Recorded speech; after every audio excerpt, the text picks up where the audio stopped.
thanks everybody for tuning in. I think we'll have to trickle people in as they come.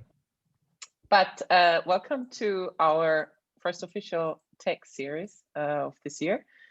And I'm Ulrika. I'm a consultant to eSynergy. I'm part of the leadership team looking after marketing and some other projects, strategic projects as they come up, and work a lot with Patrick as well. For those of you who don't know us or are new to eSynergy, we're a technology consultancy delivering business value from the cloud. I put a couple of things in there around the service offerings, but predominantly we work around progressive tech, cloud adoption, cloud native development, and data engineering with predominantly financial services and the public sector. And I guess what's different about us is mainly our business model, where we don't have permanent technology teams, but work through and with the gig economy, where our delivery teams are formed of contractors that go through quite rigorous vetting processes. So we have a network of people that we then are able to put together and find the best mix for our clients in terms of delivery expertise, skill sets, depending on what they need and what kind of business or technology problem they have. I guess for us, the tech series is a monthly event where we want to bring our communities together, and we have here a mix of people that work for us on projects, our associates, people that are hopefully working for us on projects very soon, so that have gone through the vetting process but are currently on our bench, and then also the kind of tech leadership community that we want to build out over time, which are influencers in the market. And basically this evening is for us an hour to today hear from James, but bring thought leaders to the group and hopefully provide for some really interesting conversation and discussion and debate. There's some updates sometimes that we want to give from an eSynergy perspective. Today we have one, as we had a leadership team addition in the last month, which is Andrew. He's our head of delivery, and I'd like to just hand over to him for a minute to give a quick introduction. Andrew, if you're there. I am indeed here. Good to virtually meet everyone. So thank you, Ulrika. I am here to look at delivery. My background comes from consulting, but the large part of my career has been working as a contractor, as an associate for various businesses. So I have a very good understanding of really the opportunities that we have in leveraging the talent and passion of our associate community.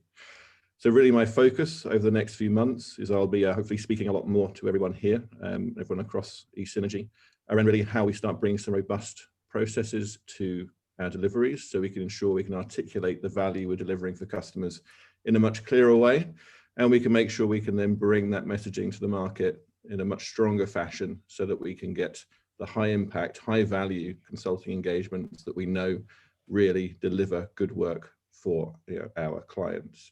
So this is my first one of these meetings, so I'm really interested to see how they run, and to see really meet everyone and see how we all get on. Nice. Thanks, Andrew. And without further ado, James, those of you who don't know James, he's the co-founder of RedMonk. And most of you probably know RedMonk, but they're a developer-focused analyst firm. And today, James will talk to us about his 2021 predictions around technology. And James, if I stop sharing and you start. Sure. Take us away. Thank you. Okay. Thank you. Right. Okay. So, I think this is going to be a bit of a romp. There's probably various different levels of expertise in different areas in this group that we've got here today. It's pitched reasonably high level. Happy to take some questions. This is very much about a market view. I'm not here to teach you how to how to write Helm charts or anything like that. There will not be any YAML. But basically, yeah, I'm just going to give you a view of where we are in and around cloud and app dev. So I think, you know, there was a question about adding some stuff about data, but you know, trying to fit all of that into 25 minutes. Good luck with that. So, you know, at RedMonk, I think we feel that the best way to understand the future is to understand it's already happening now. So as William Gibson said, the future's already here. It's just unevenly distributed. So, you know, very often in this industry, we're kind of living in that future, and then you realize that a lot of organizations are definitely not there yet.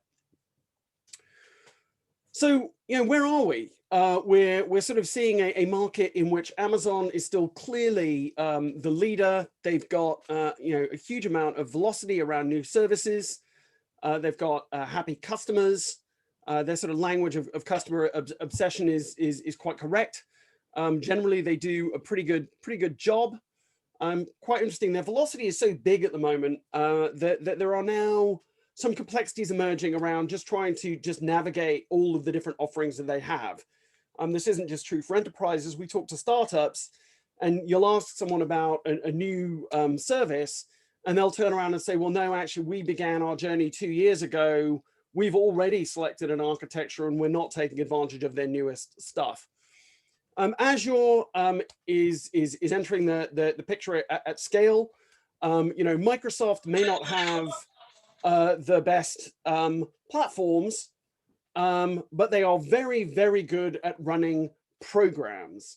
And their sales compensation models at the moment mean that clearly anybody that is in an enterprise world is beginning to see Azure as one of the deployment platforms, partly just because the purchasing's happened, sales has done that. So now we've got to find ways to use this platform.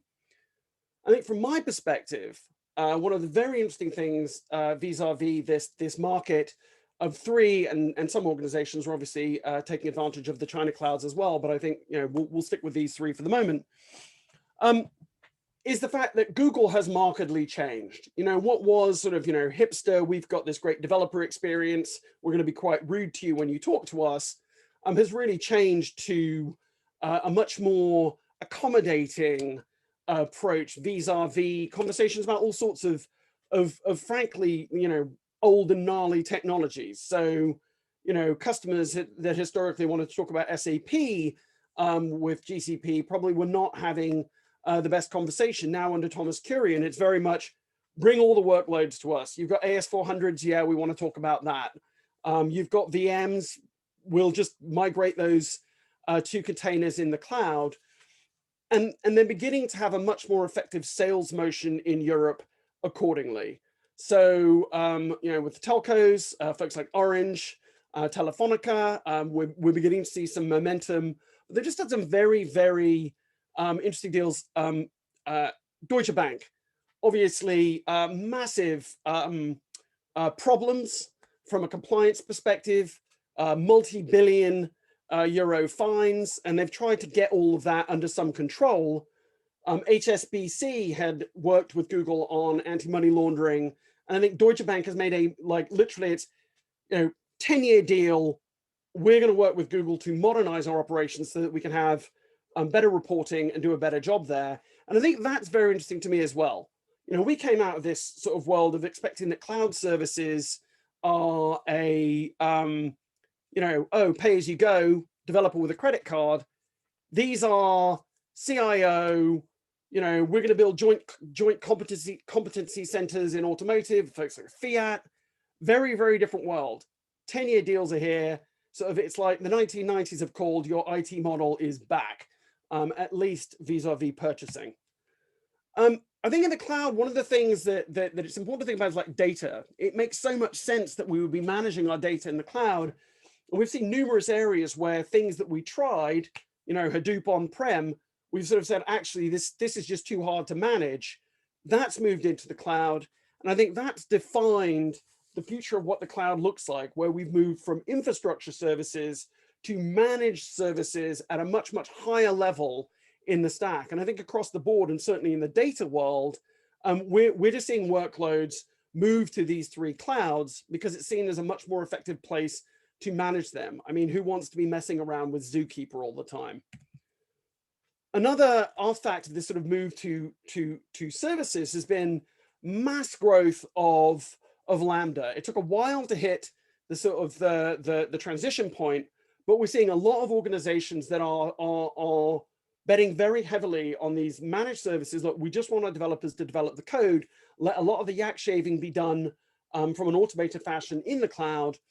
And we're now seeing, I think we moved from, Amazon used to talk about all in on Amazon. We're now seeing all in on Lambda and on AWS serverless. If you look at the commitments that Lego is now making, from their perspective, they're going all the way up the stack and they are betting all in on serverless. I think that is an interesting new model that we're seeing emerge. There is an alternative world out there, of course, of infrastructure. Your infrastructure people probably, and Kubernetes is a big part of that. The cloud world is, of course, doing managed services for Kubernetes as well now with AKS, EKS, and so on. But I think that this is interesting because whilst managed services is part of this world, that doesn't mean that infrastructure goes away. On the other hand, Kubernetes is one thing, but frankly, the Cloud Native Computing Foundation, this is their industry landscape, has kind of become a byword for complexity. And complexity creates challenges for enterprises. It's a sort of a wave of technology, and I've got service meshes, and I've got to learn all the stuff about Istio, and I've got to learn Prometheus and Grafana. There are so many things in the technology stack that sometimes one option is you go, hang on a minute, I can't be dealing with this. I want hybrid cloud, I want Kubernetes. I'm just going to go to VMware, give me some Tanzu. I'm going to go to Red Hat, say OpenShift. And so certainly from a sales motion in the enterprise, they made all of the early running. The flip side of that is enterprises don't necessarily know how to use this stuff.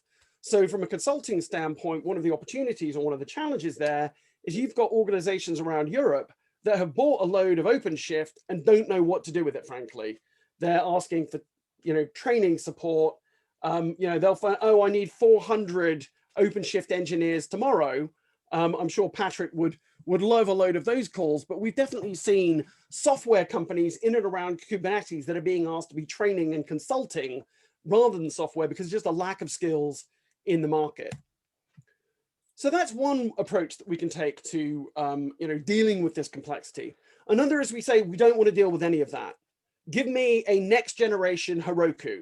Give me a platform that is opinionated, that gives me everything I need, and I will use that. Now, it's a long way from a sort of transactional world to this emerging world of what was static site generators, and it is now moving into sort of more interactive services, calling APIs with Jamstack.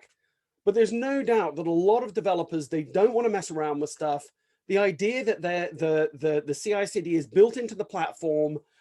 Every time I ship some code, the tests are done, it creates a URL for me. I can therefore do a rollback if I need to. Very, very attractive. Netlify is doing extremely well in the market, great developer experience. I think Versal is a really interesting company because they've got that deployment platform, but they've also got the framework around React called Next.js, which is explosively growing. So when they recently ran their event, they were oversubscribed by not like 10 times that we've seen a lot of these online events, but maybe 30 or 40 times greater than they expected. And they only gave themselves a runway of a couple of weeks to run it. Gatsby's in the mix. Versal isn't alone. There are some interesting platforms, StackShare, Render. But I think these highly opinionated platforms is one of the things that we're seeing because there's just so much choice. One other thing I want to talk about in terms of cloud deployment models is clearly the emergence of Cloudflare and Fastly, a slightly different vector, not from static site generators, but from edge caching services. They're now building platforms for deployment, and they're moving with a heavy clip. Obviously, they came out of the IPOs with a lot of money in the bank. And if we look, at the platforms they're building, so you've got storage model at Cloudflare, where they're like, we're going to give you a key value store in the cloud, and build your functions, build your applications. They're going to be highly performant. And this is another opportunity for them to be building out these serverless services. And Fastly's out there as well. We're seeing organizations now saying to themselves, okay, we didn't think they were going to be our deployment platforms, but we're more than prepared to bet on them in that space. At the moment, it's quite domain specific. Fastly is still primarily on the content side, but Cloudflare, as I say, I think are building some really interesting technology at the moment for general deployment, basically. So there's all this choice, great, okay, give developers choice. They're going to go out there and it's like being in a massive supermarket of options for them. But that can create a developer experience gap, because the organization now, they're betting on developers. They know that they need to become more effective. They need to build more applications themselves. That's one of the models we're seeing. Let's not outsource everything to the traditional outsourcing model. That's not going to work in terms of the agility that we need. But you end up creating what we call the developer experience gap, because developers will choose all of these things, but then they have to glue them all together. That's not ideal for the developer, and it's not ideal for the enterprise or the customer, because what ends up happening is a management overhead. It's one thing to have this puppy, but somebody has to look after it. It's not to say that everything is, choice is always a bad thing, and it's not a thing that it's always going to be fragmentation. So RedMonk, we do programming language rankings on an ongoing basis, and we do see bursts of activity. Suddenly Rust looks like it's going to explode, or people are using a lot of Go in systems programming, but generally there's quite a lot of stability. It was only quite recently that JavaScript became a dominant #1. I think another interesting transition was to seeing Python finally overtaking Java. Both of them clearly general purpose programming languages. So there's a lot of choices popping up, but there is a fair amount of stability. The industry is pretty good at winnowing out stuff that isn't general purpose. One thing I think is very interesting here is the extreme growth, if we look around here, of TypeScript. The latest run of numbers we have, TypeScript is definitely an interesting context. We're seeing a lot of popular projects adopting it, but we're also seeing enterprises say, look, TypeScript, it looks like something that we can use. That type safety is highly valuable, and something that we'd look at. Type safety, as I say, is popular. That's one of the reasons that we're seeing the bets on Rust. Rust now has a foundation behind it. Microsoft is investing heavily on that from building secure systems perspective. But velocity is the thing. Like all organizations that we talk to are like, how do we move faster? How are we going to develop faster? Developing fast is great, but there are some interesting disjunctions we're seeing in the market. So like, do you ship on a Friday afternoon? Are you comfortable shipping code on a Friday afternoon? Kelly will regularly pop up and say, don't push to production on Friday. Like, that is a bad idea. But for a lot of organizations, they're saying, wait, we should have the psychological safety that we can actually do that. Do you test in production? For a lot of organizations, if you hear testing in production, that sounds like something that is scary and not what you want. But organizations that are comfortable, that have established resilience and reliability in their engineering are increasingly saying, yeah, look, we're going to ship on Friday. We can ship at any time. We need to be comfortable in doing that. There's some interesting things here. DORA, if you haven't read Accelerate, if you haven't looked at the DORA report and you're involved in software delivery, please look at it because it's highly valuable work. And I think that one of the really key things that we saw out of this research that Dr. Nicole Forsgren has done over a couple of years is that if people that are shipping more code are not having more outages. So the idea that you move fast and break things isn't necessarily right.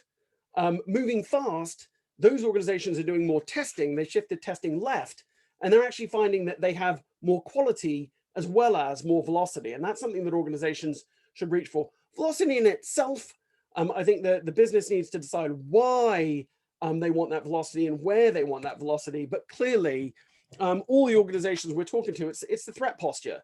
You know, banks end up competing with Apple. Healthcare companies are going to end up competing with Amazon, and they've got the best software developers on the planet. So you're going to have to up your game. So it's an extremely useful framework for thinking about the business of software delivery. And we're increasingly seeing enterprise organizations come to us, and they're sort of using this as a proxy. So they're looking at what's our deployment frequency, what's our lead time for changes, MTTR, what's our change failure rate, and using that as a way that they can model and improve their software delivery processes. More outages.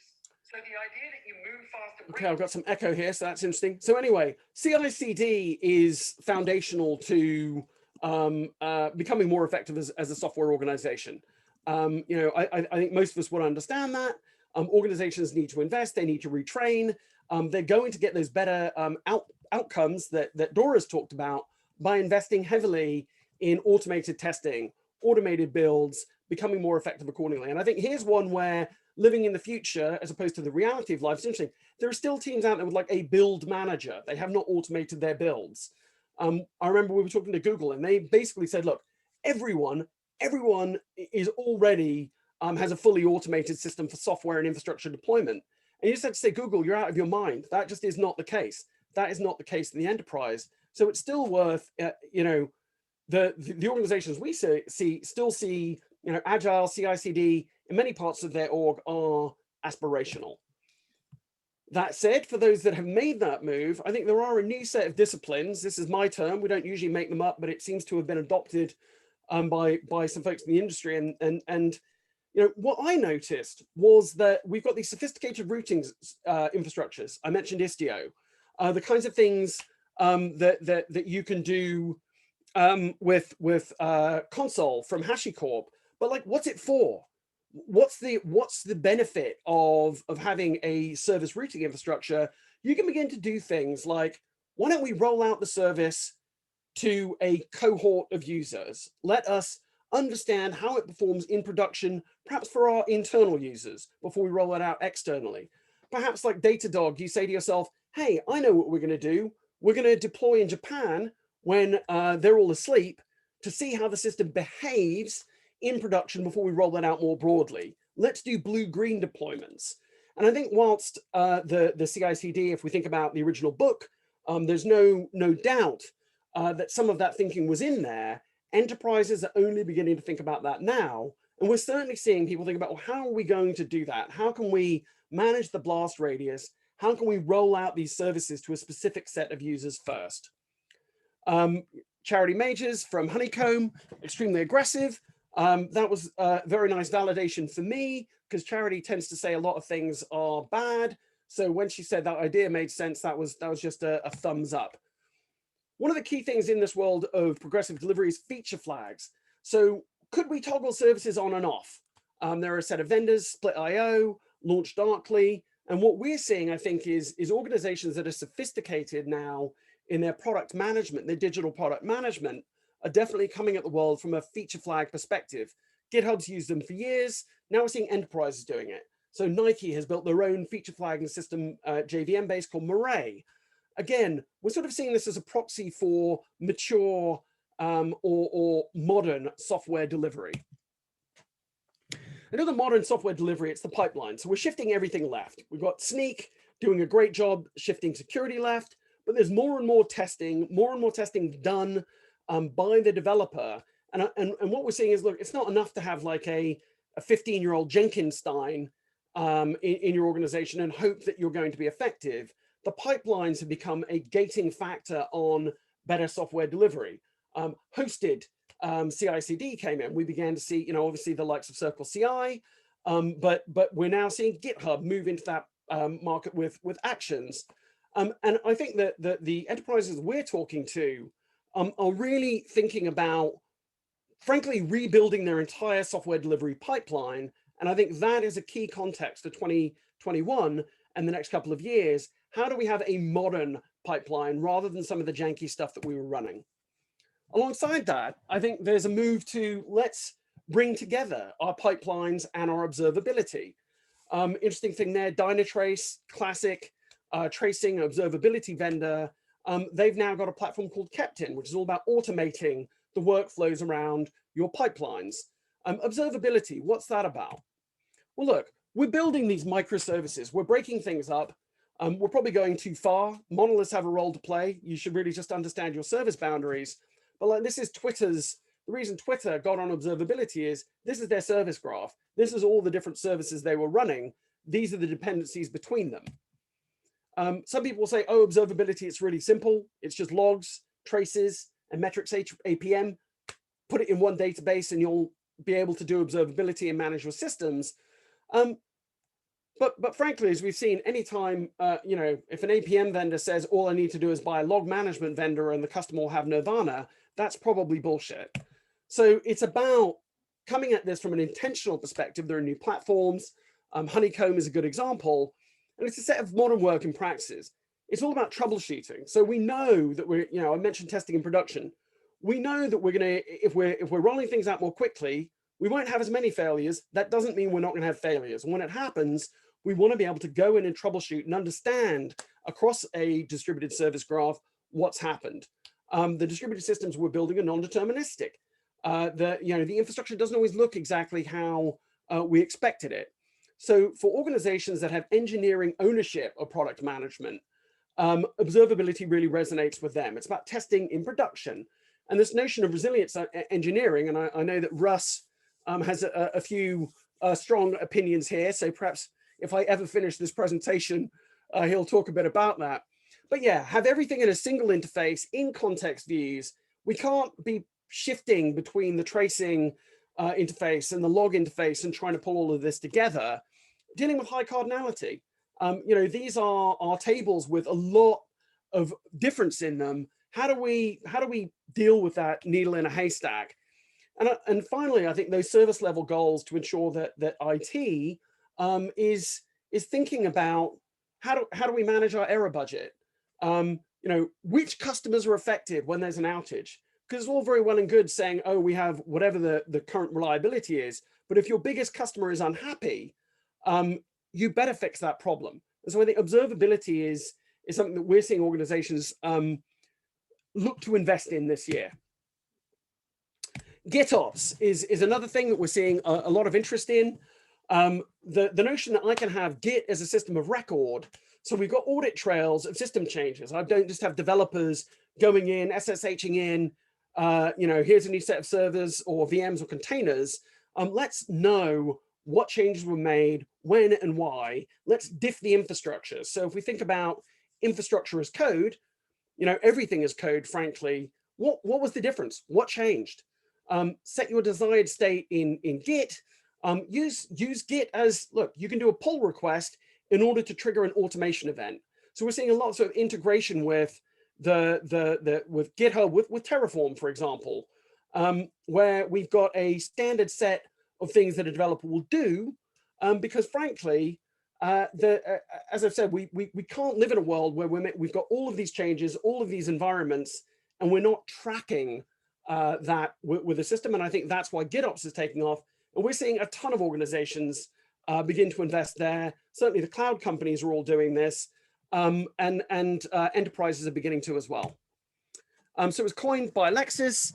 He just watched what his own team was doing. It was a set of working practices. And yeah, I think that from my perspective, one of the things I think is interesting about Git is you can begin to use that to separate the concerns of the operator with the concerns of the developer. Here are the things that the developer can do. Here are the things that the platform will let them do. So it's not exactly a PaaS approach, but certainly in that Kubernetes world of declarative systems, let the operator decide what the art of the possible actually is, and then developers consume those services. So here's the deal in terms of what's happening in 2021. There are only two ways to make money in business. One is to bundle, one is to unbundle. There are only two ways to create value in IT. One is to bundle, one is to unbundle. And so what we're seeing, I think I've talked about all of this complexity, all of the stuff that's going on. Customers want to buy platforms. They want platforms that are going to solve their problems. Tools are great. Developer freedom is great. But people are saying, give me a platform that will enable me to become more effective. I need something that will provide some of that functionality for me. So my developers aren't spending their time on glue. They're spending time on frankly, building business functionality. And with that comes a return of specialization. So clearly, if you're going to do your moonshot, there are so many different roles. It's not just the one person that lands on the moon that we care about. It's the software engineers. It's the people that built the rockets. It's all of that stuff is an extremely specialized world. And generally we've seen highly successful organizations do have specialization. It's interesting because, we've just had a period of talking about full stack engineers and, your developer needs to understand the database, and they need to understand the front end, and they need to understand, most organizations are not capable, most individuals are not capable of understanding every layer of the stack. So I think what we see is, this year and into next, Amazon continued primacy. Azure is that second play from an enterprise perspective, but Enterprisey GCP is new. Like, they are having much more effective conversations with enterprises. And if you like their services, that's quite a nice mapping there. Managed services for everything, that includes Kubernetes.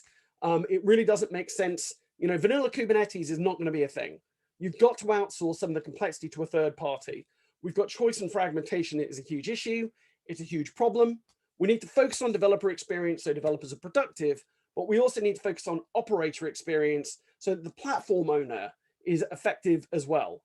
Developer experience, operator experience, both developers and operators are going to do DevOps, but across the platforms that they themselves are responsible for. Investing heavily in pipelines, that's why we've seen the likes of CloudBees with Jenkins has invested heavily in Jenkins X. They're talking about software delivery management, release management, feature flags. That goes back to that platform story I was talking about. Role specialization, I think, is back. We can't expect that the people managing the Kubernetes system are the same people that are like building React apps. Automation, we've got to automate. We've got to have a set of runbooks. Some of this stuff is old fashioned, but implement, re-implement, rinse and repeat, that's IT. And finally, I think we're in this interesting sort of period of, do we bet on Gluecode, a platform that will pull all of this together, or NewCode, something more like Versal, which is highly opinionated, and take some of that choice out in order that we can be productive. So yeah, I think that's the flow we're seeing, and that's what I'm expecting to see a lot of in 2021 and beyond. And that, my friends, is my rant for Thursday evening.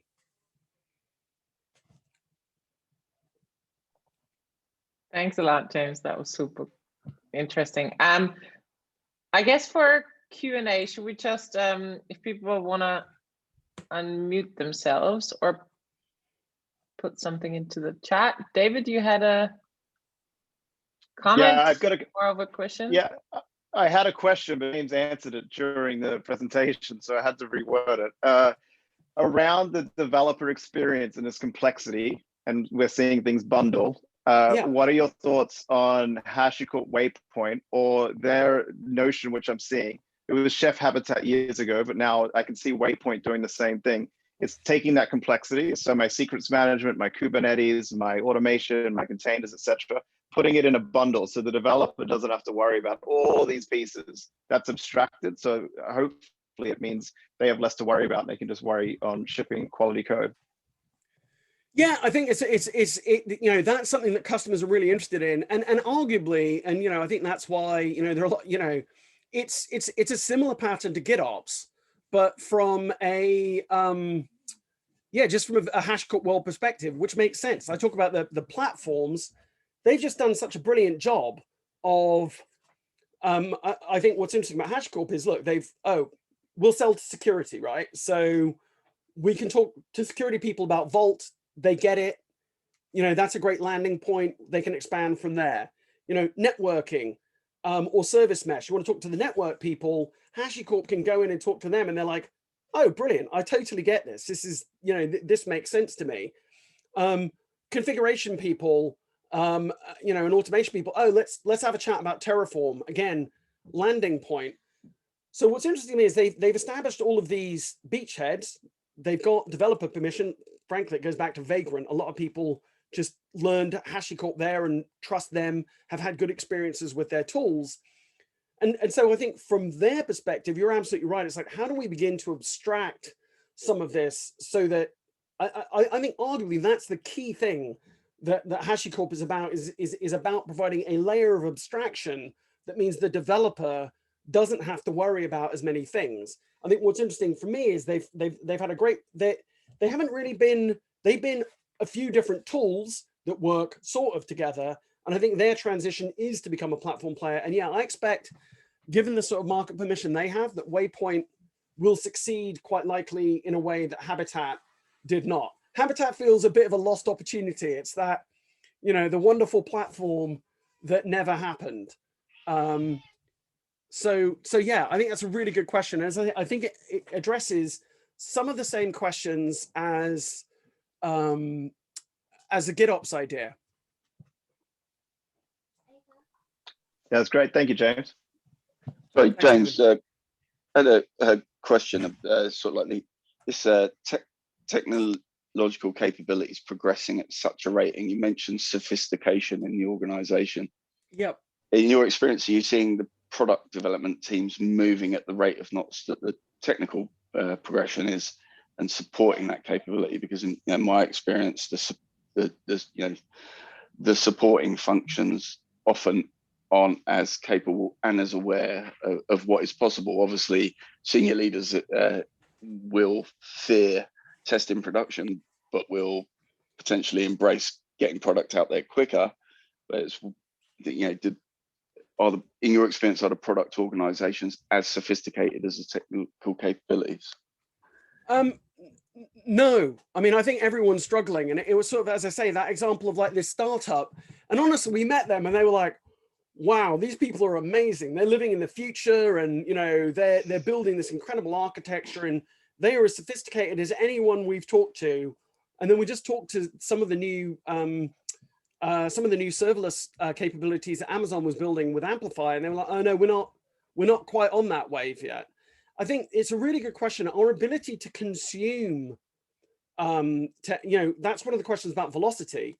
Just the organizational ability to consume technology, and not just technology, but the processes, is such a problem. One of the things I talk about, and it gets to this, the future is already here.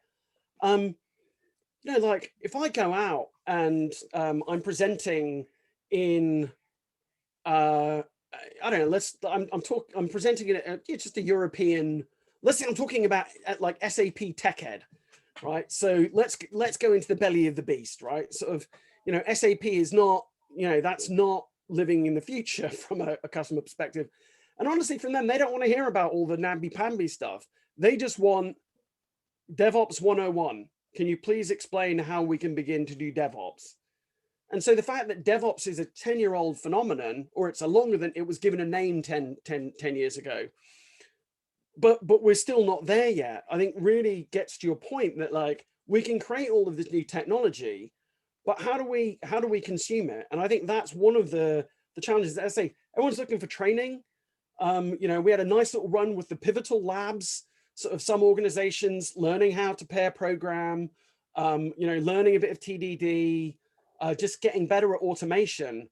But there's a huge gap, and I think I'm quite interested in how folks will address that. I had to me, it feels it's a bit of sort of technical enlightenment. There are people who get it and understand how to leverage that, but I think there's a danger that many at a board level will invest and expect the technology just to magically deliver this for them.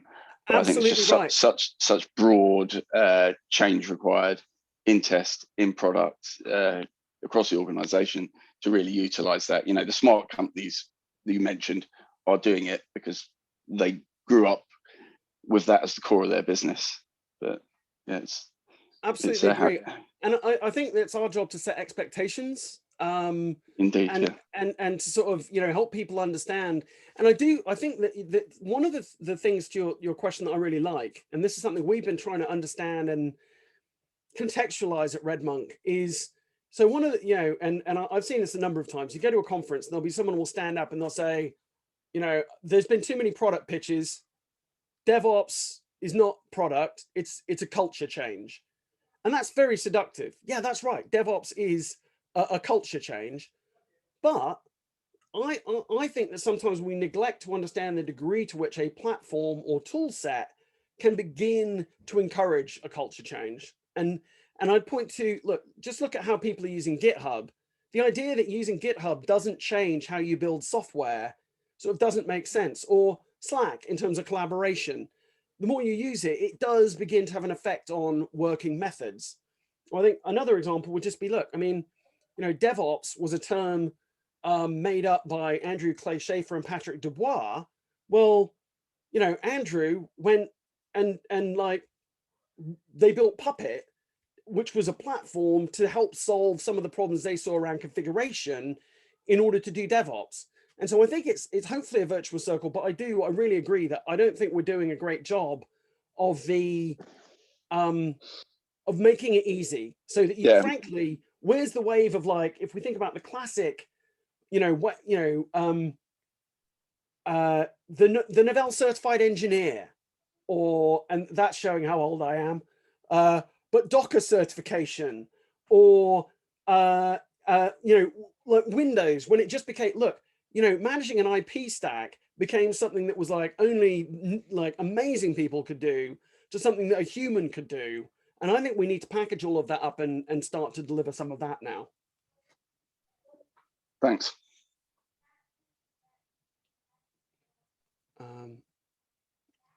Anyone else? Any other questions, comments? Does that map to anything you're seeing? Was I off the range? Can I ask you a question, James? If it's all right, I raise my hand if it's a virtual raising of the hand. But from previous years, this is all good questions, so you can just tell me to go away.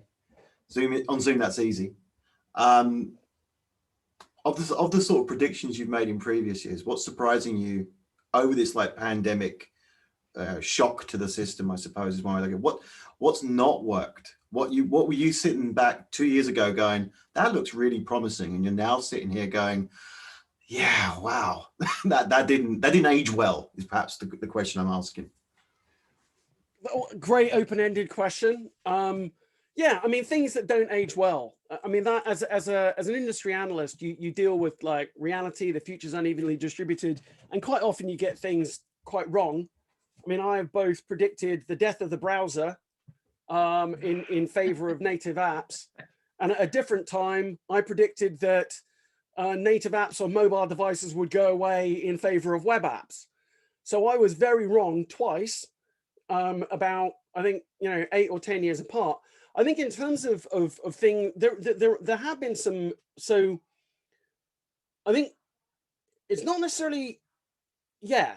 So here's the thing, like the industry loves to talk about like distributed systems and remote work, but they don't actually do it. Like Slack, when all of the Rona hit and Slack started claiming that they understood remote work, and it's like, you work on a campus, like your culture is not remote work. I mean, there are other firms that are. GitLab really is truly remote. If you want to understand remote work, GitLab is a really interesting case study. But yeah, I mean, so a lot of people were sort of claiming that. I think what's interesting to me is more a couple of things. What was I disappointed by? It's amazing to me that sort of, I mean, Zoom and Slack, is that the best we can do? Like, I'm looking forward to seeing the next wave of distributed work platforms that hopefully, you know, will work a bit more effectively with us. Some things worked really well, Russ. So I think that we've underestimated the degree to which organizations were ready because they were already scared of Amazon. So American retailers, if you think about like, so the big use case in US retail last year was curbside pickup. So order the goods and then go and just don't talk to someone, just pick up your goods and leave, right? They didn't buy an application for that. It wasn't like, oh, you know, now my SAP retail system provides that. They built it. And the organizations that were able to do that, and it's, you know, whatever it is, Lowe's or Target or whoever, it was because they had built up their application development muscle, because they were already terrified of Amazon. So like Target had gone from being, I think, you know, even like 6 years ago, Target was 30% in-house and 70% contractors. And because of Amazon and the fact that they needed to get digital, they're now at 80% internal software developers and 20% contractors, or the investments that a Walmart has made. So I think the cloud as an existential threat for a lot of organizations, certainly in retail, meant that they were more ready than you'd expect. And then, you know, the flip side is all these great new platforms like Stripe as a merchant platform. So, you know, just up the road from me, there's a lad called Jamie, and he launched his cocktail bar last February, right? Like, I'm opening a cocktail bar on the high street in February of 2020. What a nightmare, right? But he was able to get like all my local bookshop, Pages of Hackney. They, you know, just email them the name of book. They'll send you a Stripe payment form. You fill it in, and you know, you can pick it up, or Jamie comes around on his bike and drops off the boost. So to me, I think the consumability of technology really papered over a lot of cracks. I think tech actually responded pretty well to the shit that was happening in 2020. From a technology perspective, there's been a lot of holding pattern. There aren't that many companies that were really set up to be like, let's kick on for the next innovation thing. You know, keep the lights on.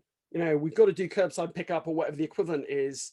But no, I quietly think that tech at least did a pretty good job of holding up quite resiliently in the face of some huge challenges.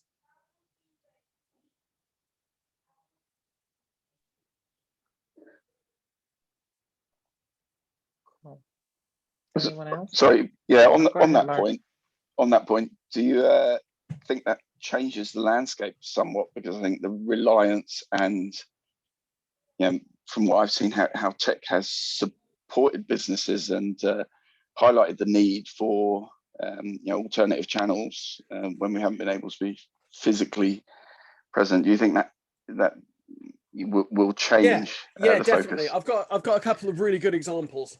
One is my sister-in-law. So she is in Munich and works at Microsoft. And just talking to her in you know, I think it was about April, May last year.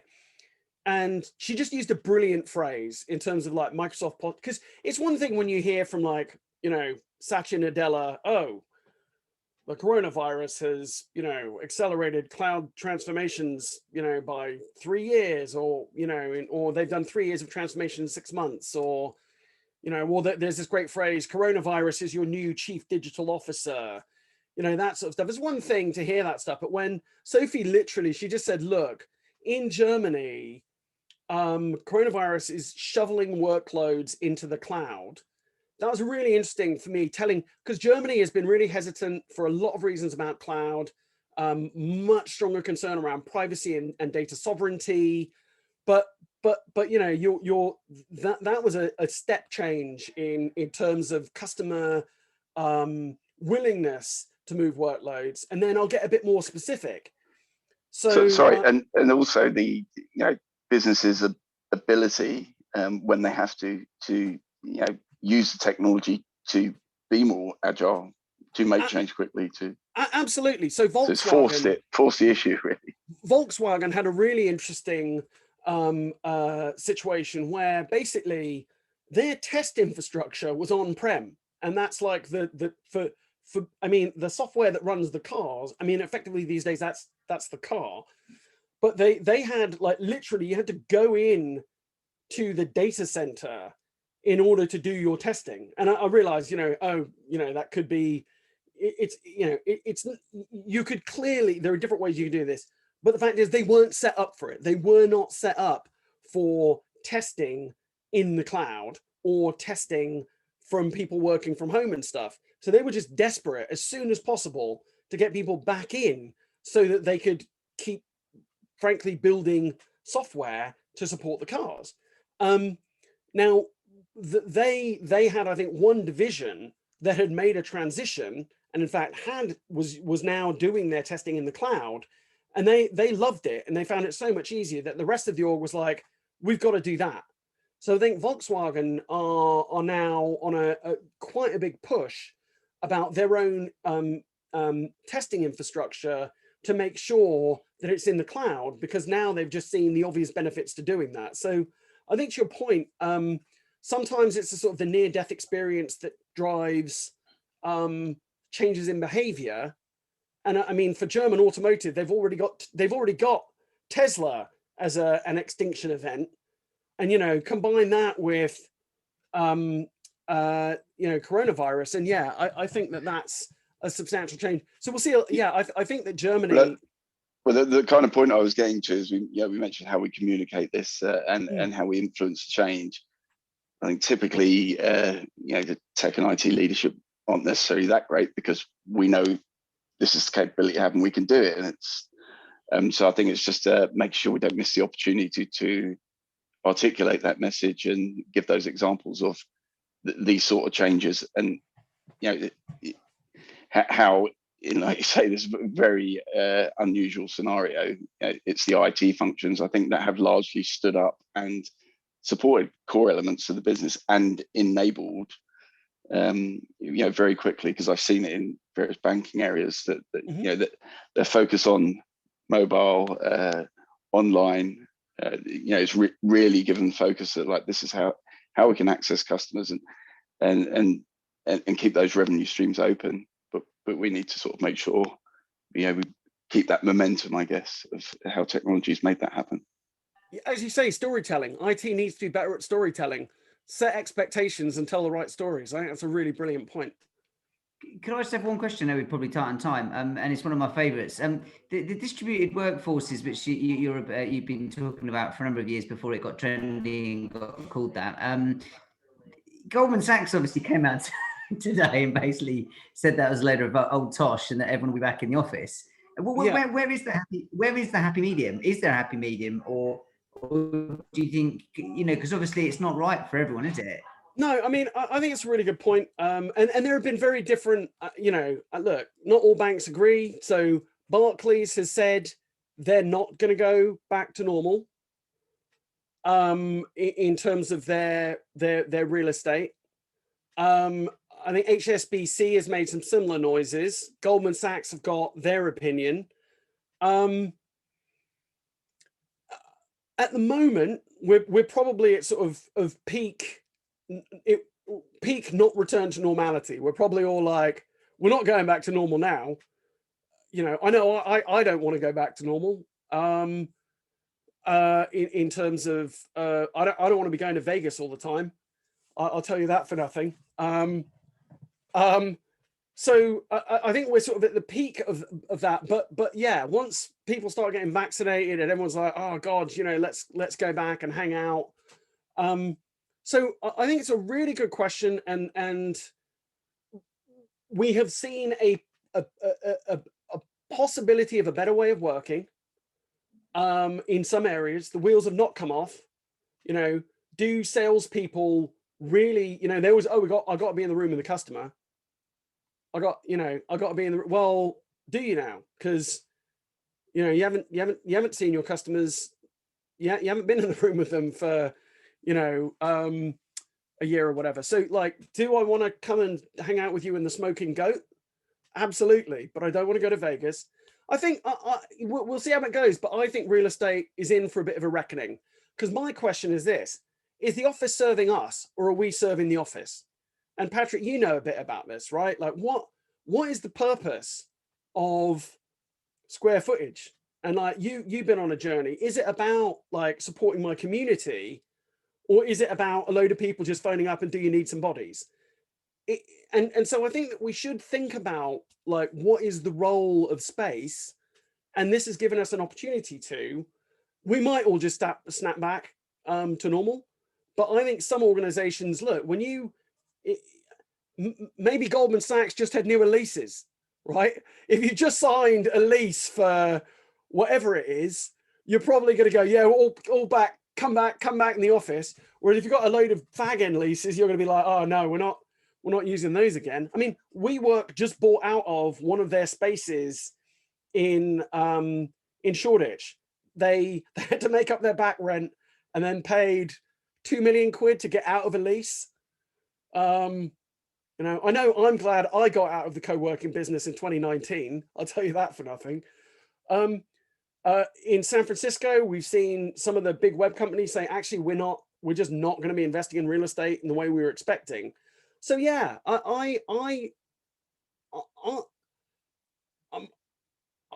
some organizations are going to fundamentally change how they work, but not all of them. And then you've got a whole interesting set of questions about who do you want to work for? Do you want to work for a company that gives you the freedom?